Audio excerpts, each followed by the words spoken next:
cleverly judging a case within a case. The story takes place on a hot summer day in the second year of the longevity era of Wuzhou during the Tang dynasty. That day, the weather was stifling hot, but the back hall of the county government office was cool. Di Renjie was resting on a reclining chair with his eyes closed. Suddenly, there were 3 drum beats from the front hall. Who is beating the drum? The bailiff was about to report, saying, "It's our local tycoon, Qian Wansan." Di Renjie immediately went to the hall. Di Renjie asked Qian Wansan, "You beat the drum to appeal for justice. What is your grievance? Quickly present your complaint." "Sir, I am illiterate and have no written complaint. Someone stole my calf last night. I hope you can help me. Do you have any clues? The calf is now in Dingjiawu in the neighboring village, but there are 2 other calves that look exactly like mine, so I'm not sure. What's so difficult about this?" Di Renjie told Qian Wansan to lead out his own cow and whispered something to 2 bailiffs. The 2 bailiffs followed Qian Wansan to Dingjiawu. Sure enough, there were 3 calves grazing on tender grass by the cattle pen. 1 calf was in front and 2 were behind, all running towards the mother cow. The mother cow licked the calf in front with her tongue, and the calf sucked on her teat. The other 2 calves came up from behind, but the mother cow fiercely kept them away and drove them off with her horns. The bailiff let Qian Wansan lead back his calf and arrested its owner, Ding Si. Di Renjie said, "Ding Si, how did you steal Qian Wansan's calf? Confess truthfully." Ding Si said, "The calf was originally mine. How did it become Qian Wansan's? You audacious thief! This calf is clearly a mother-child pair with Qian Wansan's cow. How can you confess without severe punishment?" Di Renjie slapped the gavel and said, "Take him down and give him 20 big boards." As soon as he saw that he was going to be punished, Ding Si was terrified and said, "I confess. Actually, the calf was used by He Wu to pay off his debts.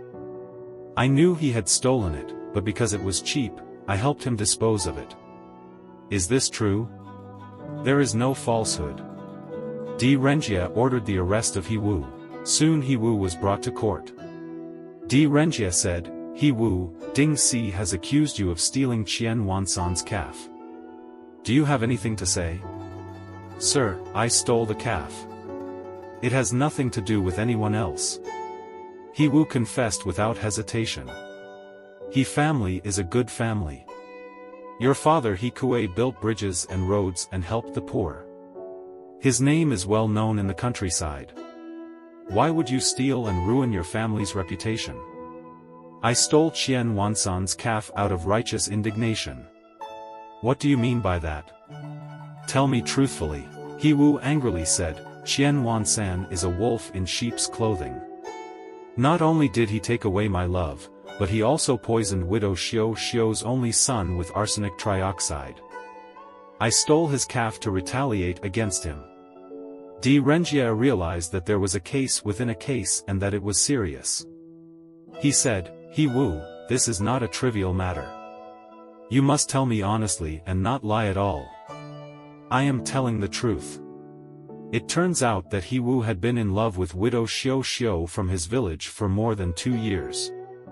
Unexpectedly, Qian Wansan, who had lost his wife less than a month ago, also took a fancy to Xiu and sent a matchmaker to propose marriage. As people say, people tend to climb up socially, so Xiu decided to marry Qian Wansan instead of He Wu. He Wu resented Qian Wansan for stealing his love and naturally also resented Xiu for being fickle and opportunistic.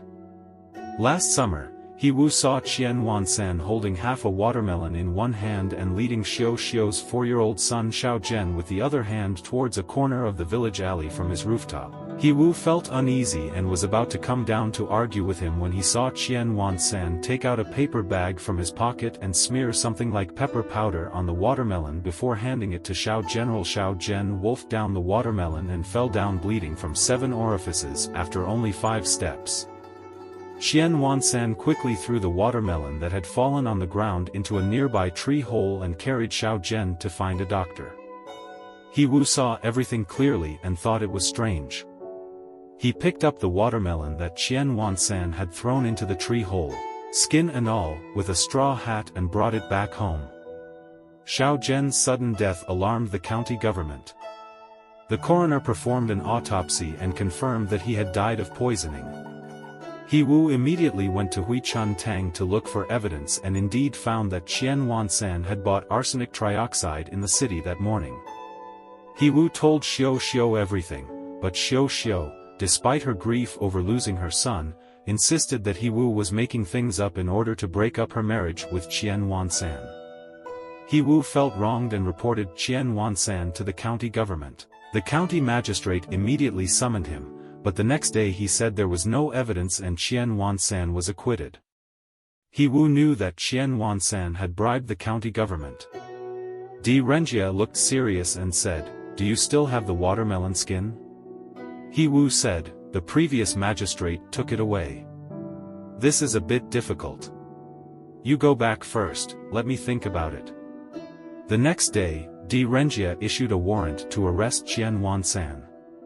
The villagers heard that Xiao Zhen's poisoning case was going to be retried and all came to watch. Di Renjia said, "Qian Wansan, He Wu accuses you of poisoning widow Xiao Xiao's son, who is also your stepson. What do you have to say? He Wu is slandering me with nonsense because I married his sweetheart. He is venting his anger and seeking revenge. Please judge wisely, sir." Qian Wansan, He Wu saw your entire process of committing the crime. I have checked the record of you buying arsenic trioxide on the day of the crime. You can't deny it. Sir, I used arsenic trioxide to poison rats in the grain store. The previous magistrate investigated it clearly. I didn't poison anyone, but you did buy that watermelon, didn't you? I have already found a witness. It's better to admit it early to avoid suffering. I didn't poison anyone. Are you going to force me to confess? Not at all. Di Renjia opened a cloth bag on his desk and took out a piece of dried watermelon skin from it and said, "This was left by the previous magistrate. It's also the one you gave to Xiao General. You say you didn't poison it. Eat this watermelon skin, and this case will be dismissed." Qian Wansan suddenly shivered all over and cursed in his heart at the corrupt official who took his money but still left evidence behind. It seemed that he couldn't escape this time and said, "All right, sir, I admit it. I smeared arsenic trioxide on the watermelon and poisoned Xiao Zhen. Qian Wansan, since you married Xiao Xiao, there is no reason for you to poison her child. Why would you do such a thing? It's all because I was confused for a moment. My deceased wife didn't leave me any children, but fortunately Xiao Xiao was pregnant with my child. I am getting old and worried that Xiao Zhen would compete with my biological son for inheritance in the future. I didn't want to see my ancestor's property fall into his surname, so I had malicious intentions. I deserve to die for my crimes." After Qian Wansan signed his confession, unexpectedly Xiao Xiao came to court to plead for him, wanting to use half of Qian's farmland to exempt Qian Wansan from his death sentence. Di Renjia said, "He poisoned your biological son.